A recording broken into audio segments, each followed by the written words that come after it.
All right, welcome everyone who was able to join us this evening. Hopefully you got a chance to watch the vice presidential debates yesterday and didn't have to miss that part of who you are as a human being as well as being with us tonight.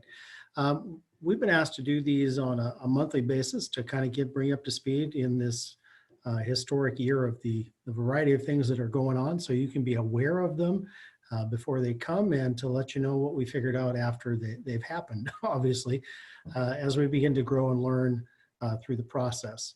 So this is our October version. We'll talk to you again in November, but let's move forward with this evening. Part of that has to do with me learning how to switch back and forth between sharing and not sharing. So as you have to excuse me on that component. So first of all, the piece that I'm looking to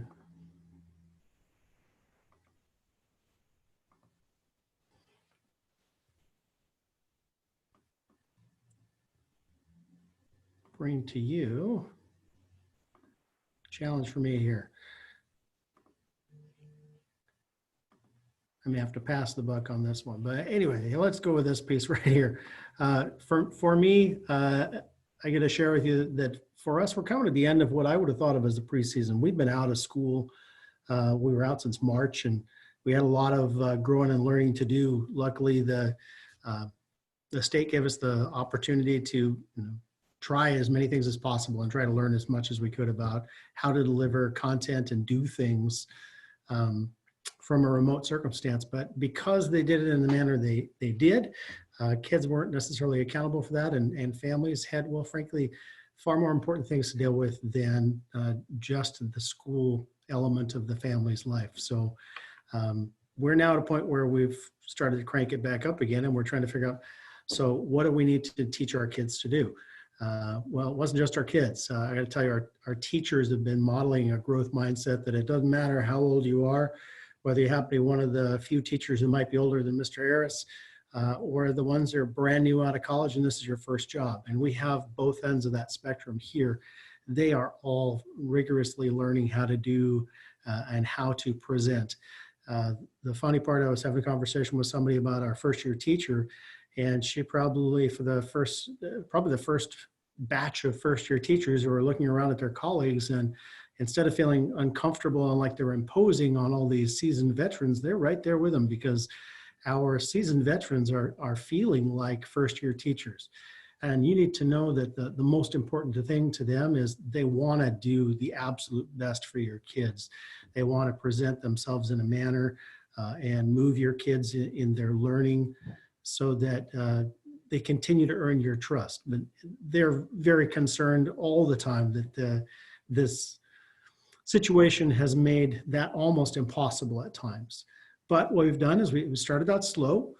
We've tried to make sure that our kids and our teachers know how to utilize and access Canvas. We are still learning on what that platform can do and what things can be connected to it. But hopefully at this point, your sons and daughters have had an opportunity to understand the way each teacher may have put a subtle difference to their Canvas page and the way they've laid it out. But for the most part, you should be able to find things fairly straightforward there. There are some pieces you should know. Some teachers are using elements within Canvas to keep track of scores and grades, but that isn't the formalized grade book that we keep track of in terms of a school. That does eventually get loaded to Skyward. So if you're a parent like myself of a kid in our schools, then you might still be using your phone and checking on Skyward to see how your kid's doing. But there is going to be that gap potentially at times between what they've put into Canvas and what will show up in Skyward. It's not usually a big lag, but there could be that. So we'll keep learning about what we can do on the Canvas front. That is one place. Teams is another. Obviously, that platform where we're doing on a day-to-day basis, and we're trying to go 4 days a week where your kids are spending about 30-35 minutes with their teachers. We're trying to learn what works and what doesn't work. What do kids respond to? What should we move forward with? We've been studying theory and ideas on it, but frankly, our kids in Sequim are our kids in Sequim, and they may not be exactly like everybody else's kids. And so our teachers are very carefully paying attention to what works and what doesn't work, and they're making adjustments and adaptations all the time. So Expect things to continue to subtly change as they try to get kids more and more involved. They're trying to make connections with your sons and daughters that normally for them was almost a part of breathing as a teacher in a school setting, but it's really difficult across a screen in only small time units and segments. Skyward very much, I mentioned before, is still very much an integral part of what we use here. You should have seen a variety of things coming that way, including the invitation to this meeting and my admission that, you know what, I was so focused on this and what we wanted to share with you that I'd completely lost track of the fact that the vice presidential debate was yesterday. Thank you very much to the parents who reach out to us on a regular basis and tell us nice positive things that we're doing, but also to go, hey, did you know, or hey, can I bring this to your attention? So I want to thank you for that part. Let me talk briefly about attendance. That's a word that part of me wants to make it almost go away, because in this world, attendance isn't having butts in seats, which is the phrase that was used when I started teaching. It's now about access. There are laws that are intended for school districts to make sure we're doing our part, and there are laws that are aimed at us as parents to make sure that we do our piece. What the state expects from us as we go through an attendance process is to confirm that a child has access to their education that the state is providing. So when your child clicks their Canvas button, which is what we really need them to do because it's the simplest, easiest, and most comprehensive way we can do it 5 days a week. If your child clicks on that attendance button, answers the questions, which are simply to put their first and last name in it and what period this is, we can say your kid that day, from our perspective, had access to their education. We know you as parents have been working hard to provide, make sure they have internet, make sure they have either iPads, computers, phones, whatever it is, the device that you're using in your home. We know you've worked hard on your side of the equation to confirm that access. But one of the things that we're different than the elementary school a little bit in the sense that we have 6th, 7th, and 8th graders. And at this point, we as the teachers and school and you as the parents, we're asking them to do something we might not have asked them to do in elementary, which is we need them to step up and accept some personal responsibility for that aspect, which we formally call attendance. But for me, that's that confirmation of access is really what it's about. The other piece that you will see more frequently, well, you'll see it on a weekly basis, I should say. You've now seen, I think, 1, maybe 2 at this point from us, but we'll make that weekly newsletter pretty regular in terms of keeping you informed of what's on the horizon in terms of dates and some of the things that are going on in the school in terms of topics and other information. We'll move forward from here, but at this point, I'd like to invite our librarian, our technological expert, the lady that we all defer to and ask how to, and that would be Mrs. Elizabeth Lawson. And she is going to share with you some things that are just about ready to get started and a few other details. Mrs. Lawson, when you are ready. Thank you, Mark. Mark, can you go ahead and click from current slide? And because your presentation is pretty much ready to go. So, yep, just put from current slide. There you go. Thank you. I wanted to mention a couple different things. One, I apologize if any of my children come and interrupt me. I do have 3 at home.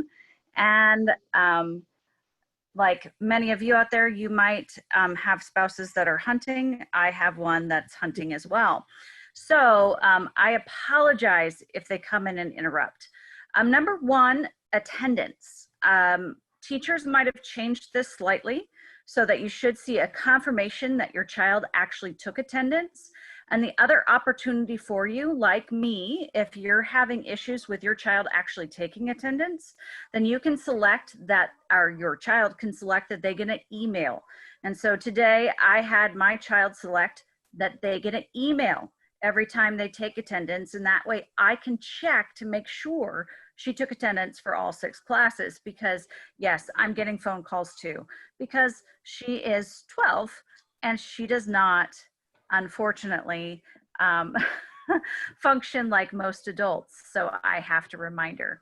The other thing I want to tell you is that you might get a call from me about your iReady. So iReady is a diagnostic tool that we use at school, and we usually do it in school, but because we're not in school, we have been allowed to actually do the diagnostic for you guys at home. And we just want to make sure that everybody has the opportunity to do that. Now, the awesome thing is that I am able to bring kids in 8 at a time to take that. So I am calling families of kids that haven't been able to. And if you are doing school on a phone or a tablet, sometimes that iReady doesn't jive.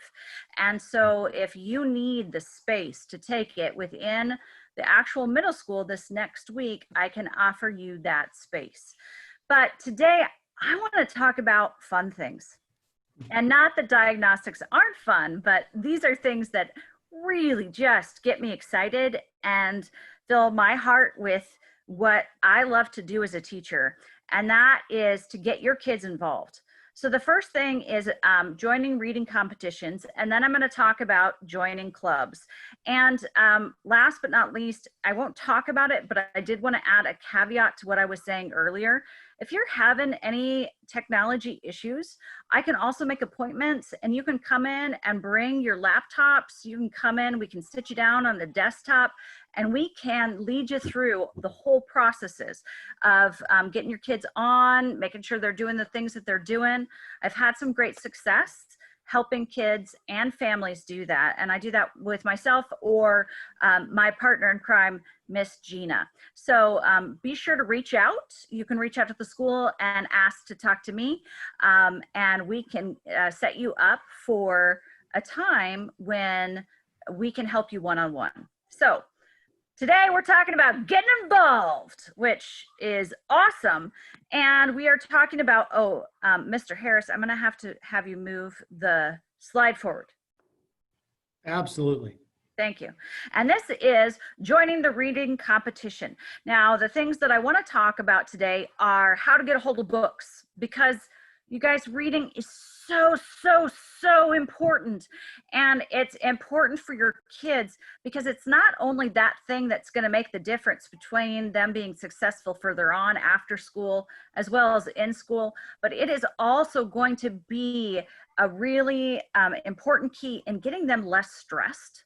Reading is huge in reducing stress. Must be why I am so cool, calm, and collected.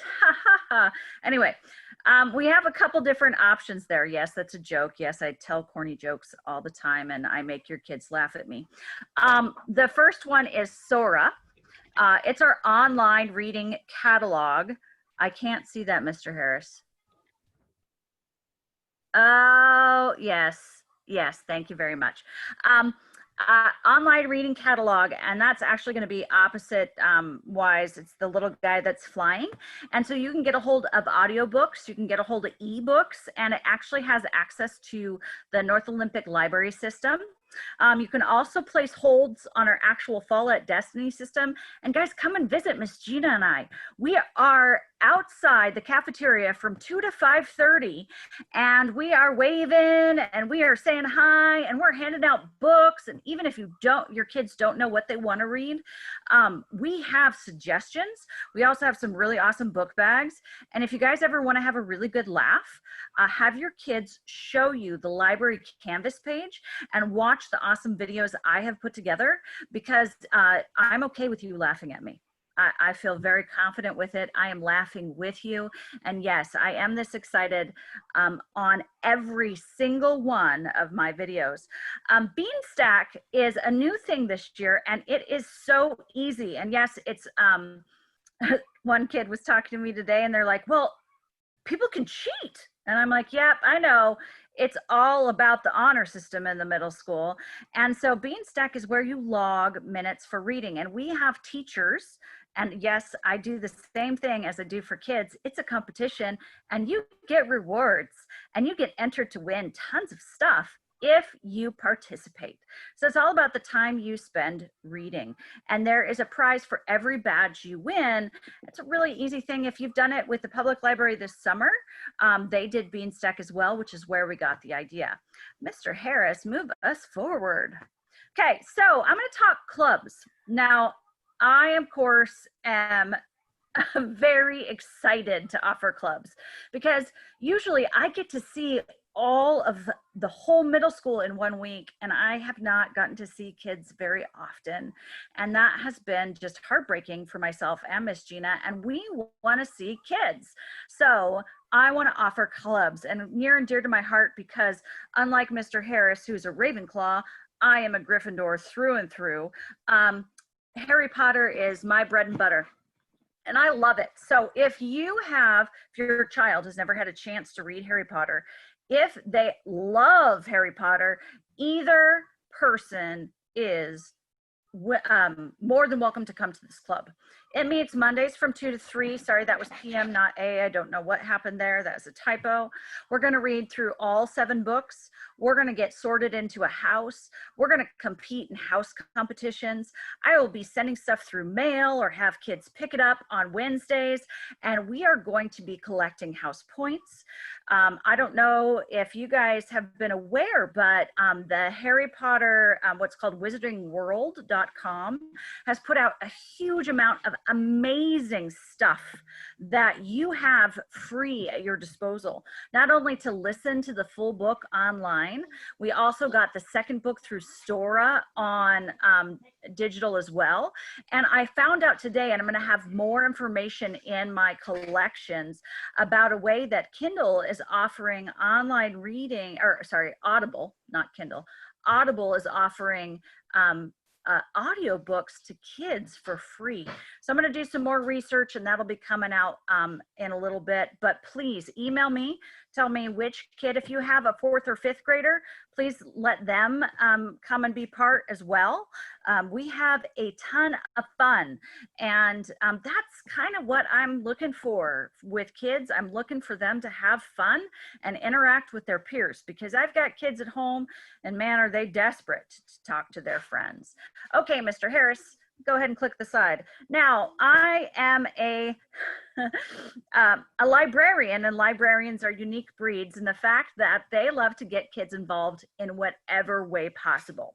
And so Makers Club is actually something Mr. Gentry, who's our technology teacher, and I team up to do. And they are everything from Lego creations, Connects, Matchbox cars, even like I taught kids how to finger knit with loop yarn. Oh, and it's so much fun. And one young lady is actually making a couple blankets for Christmas for her siblings. So we do kind of everything, and it can be hands-on, it can be digital. We're talking coding, we're talking creating games. It is like the world is their oyster. They're individual projects, and then they also get exposed to a whole bunch of different technology and different hands-on creative projects as well. Now that's at Tuesday. Obviously there's another typo there. It's from 2 to 3 p.m. Please don't be calling me at 2 to 3 a.m. I'm asleep. Canvas and Teams. So we're going to meet every week in that synchronous, which Mr. Harris will talk about, but that live meeting after we're done with our regular meetings for the day. And then they'll also be involved in Canvas, and I'll be checking that, and they can ask me questions, and we can be developing projects, and we can be problem solving right and left. It is really fun. I totally enjoy it. Now, Mr. Harris, would you move the slide? Here is one that I never have to talk too much about. Now, I don't know about you, but my children are playing games on devices when they're not doing work, and sometimes when they're supposed to be doing work. But due to all this crazy stuff, games have just exploded. And in my household, due to the fact that my husband and I both work, sometimes those games have a tendency to fill the role of babysitter when I have other things to do. So what I am proposing, and with Mr. Gentry as well, we're going to do some organized games that have to do. Our first is Rocket League, which is a really awesome soccer game when they're on a team of 3 people. Now, we are going to talk about appropriate behavior and conversation and working together as a team. And then we're also going to take some time to reflect for our social emotional learning as well. So this just not is a free for all, let's play whatever game. This is instead a time when kids can really get together and do that collaborative work that they normally do all the time in school. And now it's kind of like they're their own remote workstation within their home. So I'm going to work with Mr. Gentry. We're going to work on doing a whole canvas of different games so that everybody will, if Rocket League is not what they want to do, then they can find something else.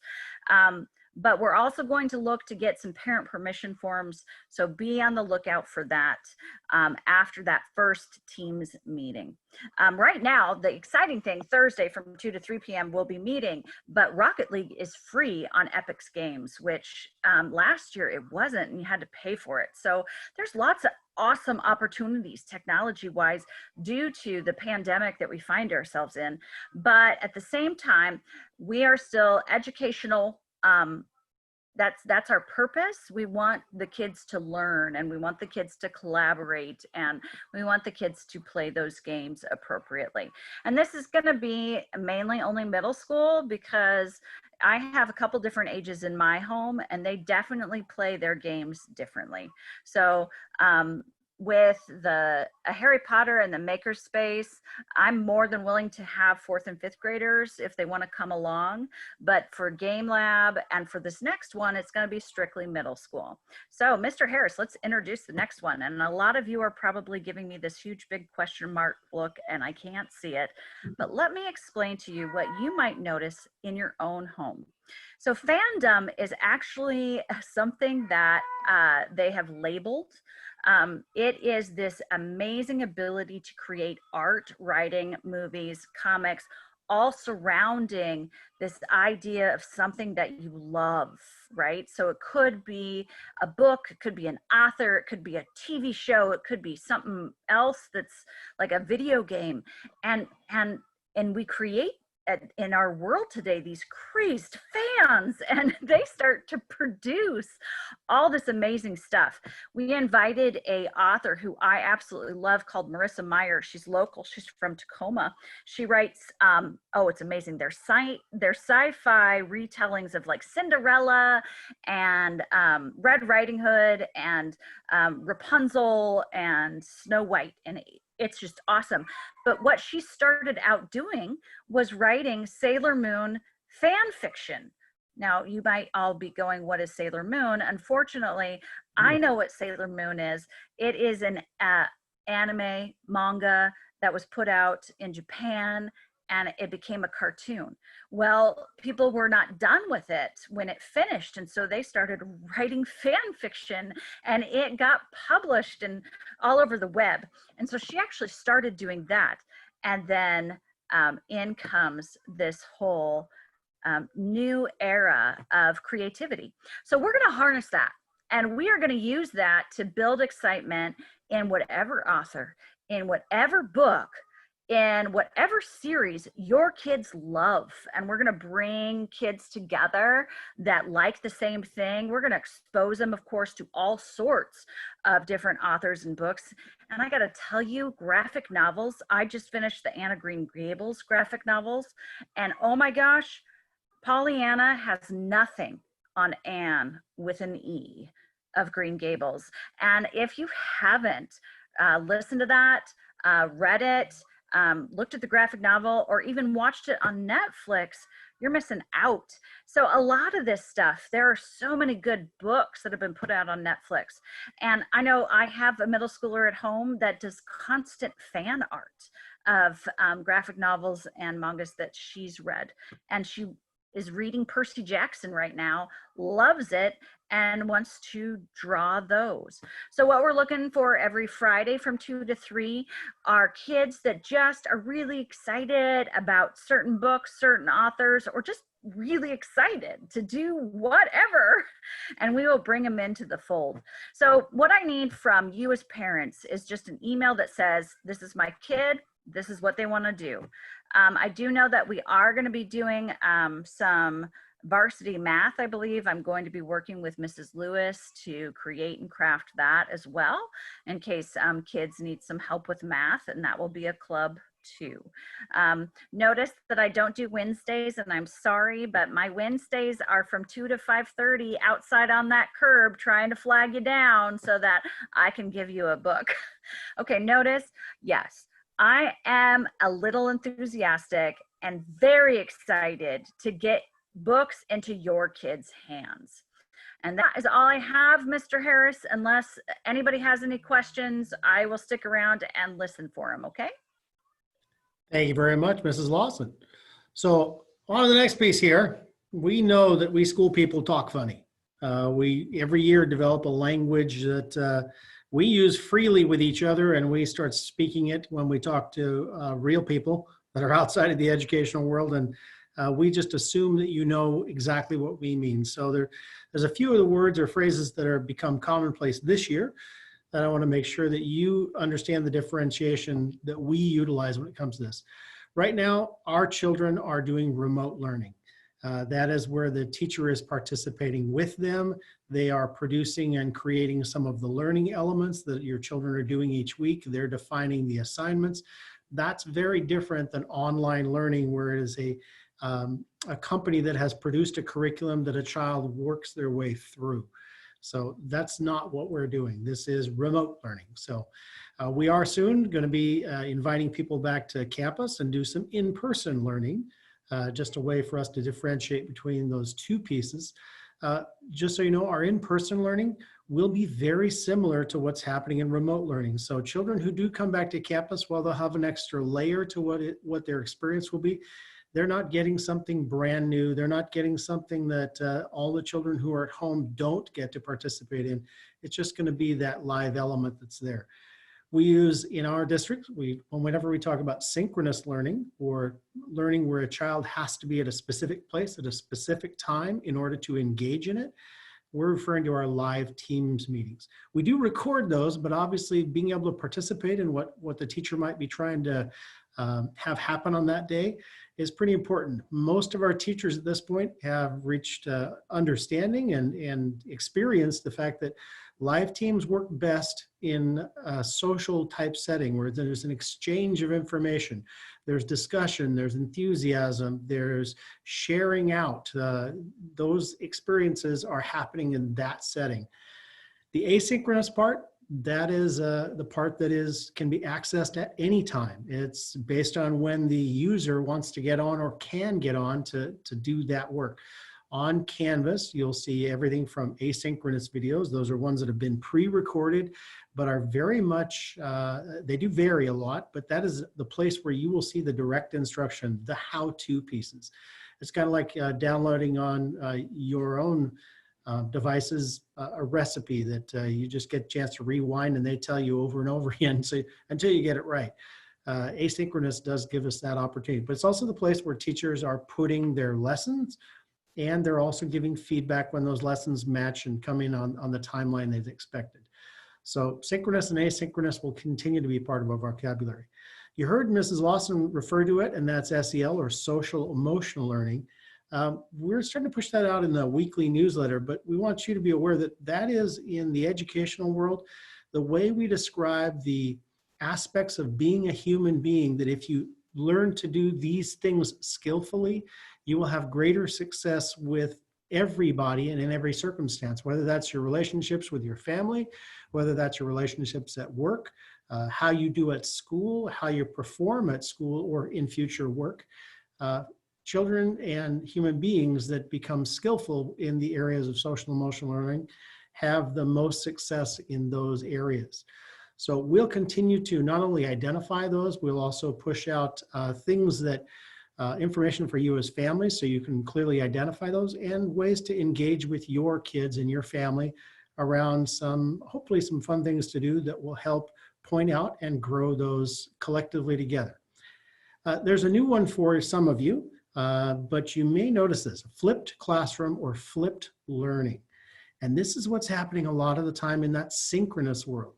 It's one where, we're used to the student coming to school, teacher introducing the topic, kids reading, watching video, participating in class, doing some practice, and then doing some independent or individual effort at that, and then having that feedback and reviewed. That model isn't what we're living with anymore. We have to reinvent education. So a part of that is what some people were doing even before this, which is called that flipped classroom or flipped learning. And what happens there is, in order to engage in the class, the live team session, often your teachers will ask you to read or watch video or to try an assignment. They're not expecting perfection. They just need you to try to do it, because the experience of reading or watching and listening or doing is what they're going to revolve the lesson around in live teams. And they want to hear how you work through the struggles. They want to know when you had success. They want to know what problems you ran into, because that conversation is a big piece of what the learning is about. And in a synchronous setting, that is one thing that we can continue to do well. But you have to do the preparation in order to be ready. So parents, you may not see that in every class yet, but you may have noticed that in some of your students' classes already, where teachers have started to expect that a student has engaged in something before they get to that team session. The last one on the list is hybrid learning. For us, that's going to start, our intention is to begin on the 26th. Our colleagues here in the district that have elementary children were asked to get back first. The youngest in our groups being some of the most vulnerable. So they are bringing kids back next Monday. 2 weeks from then, we will bring our first wave of kids back to our campus. Now, what does that mean? That's where we're headed next. For hybrid learning in our middle schoolers, we're gonna be on an AABB schedule, which means a group of kids will come in on Monday and Tuesday. No one will come in on Wednesday. A BB group of kids will come in on Thursday and Friday. So we've tossed out the number 50. What that means is we'd split that down the middle, and 25 students would be in the AA cohort, 25 in the BB cohort. Now, our intention here is to utilize our bus system for those who would like to. Families can still transport, obviously. And you would bring kids to campus, and our intention is to open the doors and begin the check-in process at 8:15. We'll have 3 points of entry. They're not going to come in the main doors by the office. They're not going to come in the main entry doors by what would be another point of entry on the north side of the building on that bus loop by the cafeteria. Instead, they're going to have to walk all the way around to the back side of the building, and our 8th graders will come in the 600 hallway. That's the one closest to the office. Our 7th graders will come in the middle or 700 hallway, and our 6th graders, best drop-off point probably is all the way down by the gymnasium, as they'll come around to the hallway that is closest to the gym, and that is the 800 hallway. That point of entry, kids will going through to check to see who's there, make sure everybody's healthy. There are some specific protocols, and we will push out the details of those protocols to the families before we ask you to step onto campus. What will the kids do? At that point, children, if they would like, they can either pick up or have their own breakfast they may have brought. They'll take it to their first period, sit down, and they'll be starting their breakfast in the classroom. Those classrooms at this point, most of, it feels like, of the furniture has been removed, and they've been spaced out so they are 6 feet or greater in distance. The students will be at their desk, an assigned one, so they'll have the same desk every day. To eat their meals and keep themselves socially distanced from the other students in the class who are eating. The teacher will have a mask on at all times. Students will be allowed to take theirs off to eat their breakfast, but they have to stay seated while they're doing that. When they need to get up, they'll have to put their mask on. That would be obviously when they're finished with their breakfast, to throw away the garbage. And then what we'll try to do is get our first classes started at 8:30. Each class is going to be about 30 minutes in length. I've got the asterisk there to remind you, because we'll be offsetting to try and have our different grade levels moving at different times to the building to help keep them safe and keep that 6 feet of distance along with the mask wearing. We'll do 3 sessions a day. We'll do the 1, 3, and 5 on Mondays to match the same thing that's happening in the live team setting. So if your child happened to be on campus that day, they're going to get the chance to be with their teacher and hear some of the same prompts. That means they're going to have to get ready just like it was a live team meeting. So think of that flipped classroom again. There may be some preparation the teacher asks them to do before they come in person and sit in the class. They'll go through a similar lesson, a similar design that the teachers, I feel bad. I'm the principal and have said, hey, learn how to teach from scratch like a first year teacher. Our teachers have been busting every body part they could to try and close the gap from where they are to where they need themselves to be. They're doing a great job of adapting week after week. But now I'm turning around and as their principal, I'm going, oh, and by the way, now I'd like to bring some kids back into the building and impose on you again. Parents, please understand that the teachers are not the person who's driving this. This is Mr. Harris who's driving it. And it may mean that while they learn, while they adjust, while they adapt, I would expect that their live team meetings and even the asynchronous videos that they do, or some of the fancy things they've already learned and started to incorporate, they may suffer initially as they try to deal with this new workload. Because I'm taking away about 10 to 12 hours of their time each week to address kids in a live setting. So be aware of that, and please give them some grace as they try to do their absolute best in serving kids the same lesson, true, but both a live session and that team session that same day. Anyway, back to the kids who are on campus in a hybrid model. They're going to cycle through their 3 sessions. When they finish that, they will collect a lunch and they will head to the bus or to the car if someone's picking them up, and that'll be at 10:45. Our staff will have a chance to eat lunch, and then they will get on with the afternoon session and repeat those same classes that day. Students will be free to go home, and if you're an in-person student, you would not have to attend the live Teams meeting that day because you got the lesson in person. You would need to attend on the BB if you're an A kid or vice versa. So on the days you're not coming in live, you're still going to be in the live team sessions. So that's a squirrely piece. I know a way to keep that straight. I mentioned before last month that Ms. Ward is our COVID safety officer. And so safety is absolute a first. It's a paramount piece we have to do. We've got to protect each other.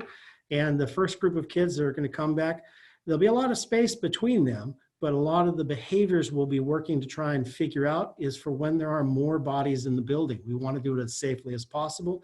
And when we know we can do it as safely as possible, then we can invite others to join us. We predict that potentially if our community stays safe and if our building remains safe, that we might actually be able to bring back 4 waves of students potentially to return to the campus. We will do that process the same way we're doing right now, which is we're identifying families and reaching out to them and seeing if they would like to join us. So in that piece. I have nutrition services at the end just to remind me in case I'd forgotten that they will get 2 meals that day. They'll have a chance to collect a breakfast on the way in and they can collect a lunch on the way out. So for us, that's what hybrids can look like. We're hoping for a start on the 26th. We still have quite a few details to finish up. We have 2 weeks to get those details in place and make sure that we are safe. We have some details to work out with our staff to make sure that they are able to do the best they are capable of. And like I said, they're going to be starting from scratch and they're going to be working hard to try and raise the level or standard of their own personal expectations of themselves as we go on. So they're going to be a great role model for your students in the sense that they're going to learn all year. So I'm looking forward to being in very much a growth mindset building. It's pretty awesome. That's another one of those educational E's, and that means that we think that everybody's brain can grow and change and improve always, even when you're as old as I am. Now, here's a snapshot picture of that schedule, just so you get a sense of it. It's just a simple cycle through. You'll see about a 45-minute gap there. The reason for the 45 minutes is for 2 purposes. Students will be cleaning up their desk as they are ready to leave there. Just a simple wipe. We have disinfecting wipes that are going to be utilized to clean up the desk before they move from that classroom onto the next one. And we have a little bit of stagger time in there because we're not going to release all kids in all classes at the same time. Mrs. Ward will be very specific about that and guiding us on that front. As you can see, we're sticking with what we said we would do, which is we're honoring that 11:15, 1:15 window for everyone else. That means if you're a BB cohort kid or family who's going to choose to stay home for the remainder of this semester or maybe for the entire year, or if you're a future AA cohort kid, everybody else will still have those live team sessions and you can anticipate that those will continue. As we move to the end here, I want to let you know that if there's any questions, you feel free to fire them at me directly. You're welcome to send them to Ms. Ward. Your teachers, if you have questions about what they're attempting to do or growing there, again, you can ask us specifically. You heard from Mrs. Lawson. She's happy to try and answer any questions you might have about, well, some of our extracurricular fun that we hope to be adding for our kids. It is the first step. It is coming. If you hadn't noticed, the email that went out, Dr. Clark has got an opportunity to have an exchange with him, and he's going to talk about, among other things, athletics in our community and what that might mean in the coming months. So before we get done, got to tell you, you're coming on a journey with us, and if you're the pessimist and the humorist, maybe you're looking at that waterfall as the end of that river that I had up on the first slide going through. But for me, I'm looking at the tranquility of that lake, and it looks awful familiar. It looks to me as a place that I'm going to enjoy once we go through this journey, and I hope we all do. But know this year, we understand that it is only together that we will thrive. It's going to take all of us. It's going to take your continued feedback. Thank you very much to the families who have been both kind and courteous in letting us know where we miss so we can get better, but also to let us know where we hit the mark, because we are desperate for your feedback, to be honest, because that's the only way we can know we're going in the right direction at times. This screen, I'm going to bang my head all night long because I talked to a blank screen and I didn't get a chance to see people's faces, and it's really awkward to have this kind of conversation. So I hope we answered your questions. I'm going to stop talking, let Ms. Ward, is there anything we need to address, Ms. Ward, before we sign off and send our families on their way? We do have a couple questions, guys. If you have any questions and you type them in the chat quickly, we can definitely address those. So Mr. Harris, one of the questions was, how do you decide when which kids come back first, and when will the parents be notified? Well, we had a couple of criteria to begin with. One was access. We have some families who literally the location of their residence has made internet access and almost an impossibility. So some of those families have been a priority. Some other reasons for access issues have been discussed, and so those families may have been invited. The state also gave us a whole list or criteria of things that we might consider. We've tried to do that. We've also tried to honor the fact that we understand at middle school level, many of our students may have younger siblings, and families expect our older siblings to be at home to receive them when they get there. So our little window of time that happens in the morning, they would leave your home with the younger siblings, get on the bus, but it is quite likely that our students will get home before their younger siblings, so they will be there to receive them at the other end. After we got past the sibling piece, now we are looking at students that, based on their past history in school or how they've been doing on the online, and frankly, even from emails and feedback from parents, we're putting those pools together to try and make sure we get kids back in the building as quickly as possible who can all benefit from it. Okay, so I'm going to combine some of your guys' questions. So special needs kids first, then by grade, or are we waiting until K-5 are in? And are we focusing on starting one grade level first, or 50 kids across all grade levels simultaneously? Okay, I think partly I went after that with the last piece, but I would tell you we didn't target a specific grade level. Not with this initial wave, that's for sure. We didn't target special needs kids specifically, although some of the kids coming in have special needs. The family element of where kids are and whether they're coming into their elementary schools, that was a big piece for us, a definite played role, and the no access part. Those were the most critical parts for us. Then our staff, the collective knowledge of our counselors, our teachers, our administrators, and then the personal information we got from families because they had reached out to us. That's what has driven our initial waves of kids that we bring back. And by waves, I say that we initially identified about 100 kids, and our team is slowly working through the list. One of our challenges is to make sure that we can service those kids, that we have staff in the building. And what I mean by that is we want to make sure that no staff member and student are sitting there, just the two of them in a classroom. We know part of the experience is that one-to-one experience, but it's much better dynamic if you can have multiple students in the classroom.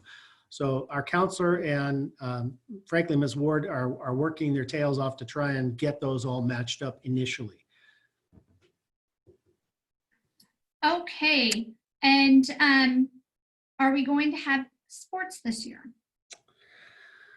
I think that we're all waiting to find out what Dr. Clark's going to let us know on that one. WIAA is giving its recommendations. They have already started to categorize which sports they deem are high risk and which ones are lower risk. That they had started to do before we went into this shutdown mentality or this, remote learning situation. I think a lot of it is going to depend on the health of our community. We happen to be lucky enough to live in a place where people have been extremely careful from the get-go about making sure they respect each other's distances and wearing masks. I have had to travel for this position and some family things to other locations where I find myself wearing a mask and making sure I am distancing, but I don't see some of the same behaviors that I just come to count on in Sequim. So if any place is going to have an opportunity for things that are extracurricular like sport, we have a pretty good chance of that. Okay, Mr. Harris. If we have Wi-Fi internet issues at home, who do we contact to be considered to have our student come in physically? Well, that nice voice you hear in the background, Ms. Ward, you need to send an email to her, and her email is for cat, Ward, W-A-R-D, @sequimschools.org. We have a couple of things going out there. I am impressed with our community and our district in the sense that they have given away hardware to families who otherwise didn't have them. They've even come up with some connectivity solutions. So Ms. Ward will take your email about that issue and try to figure out what the best solution is for you and your family. Okay. How can we plan on or when to expect our kids to be back then? 50 at a time, when does that mean we might come back?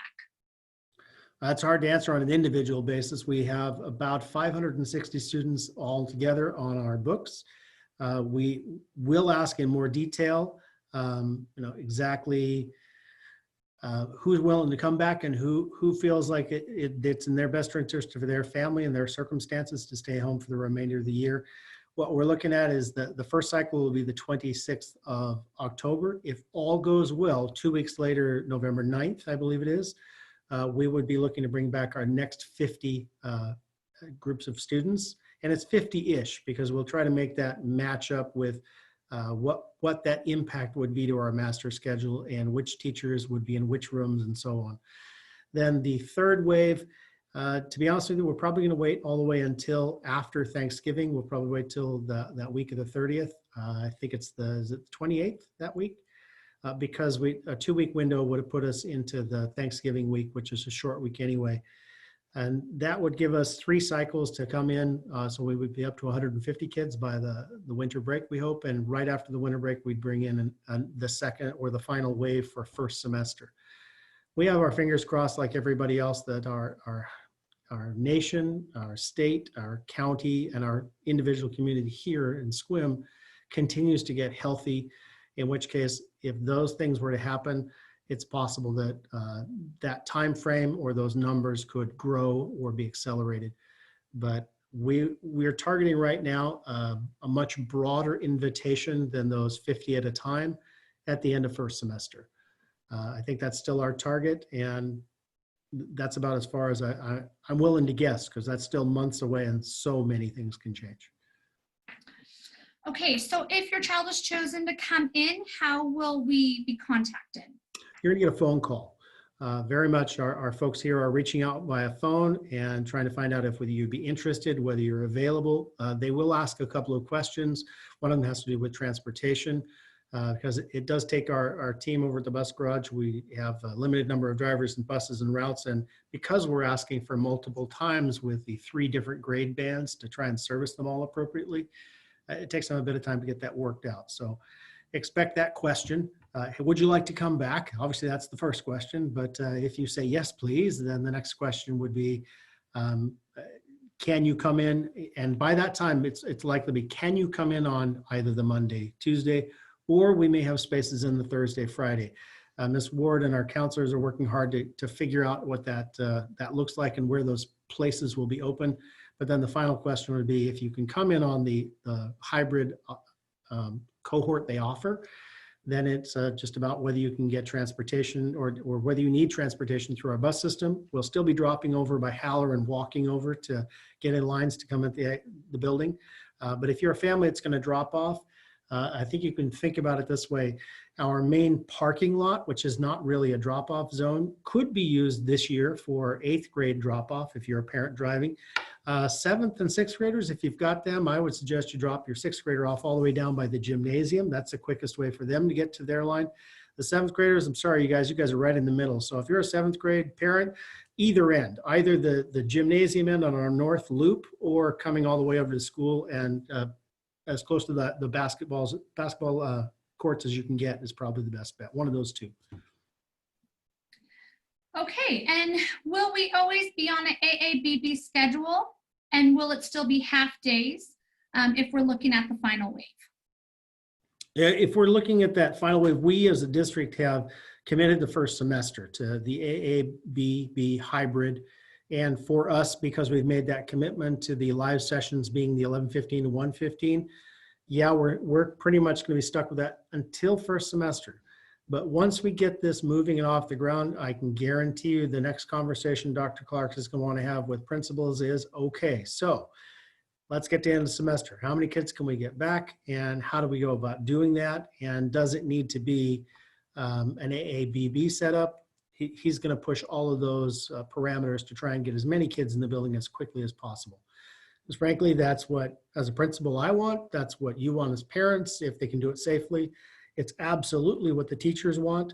And for certain, Dr. Clark representing the school board and the rest of the community, that's what he will be pushing for. But again, our safety and the safety of our kids will come first. But if we can do it that way, we'll get them in here as quick as we can. Okay, Mr. Harris, at this time, we have no more questions. Well, thank you very much. Next month, for those of you who are still listening, we will be targeting some information around conferences and what will those look like in this hybrid model or this remote learning model, and how will we set that up.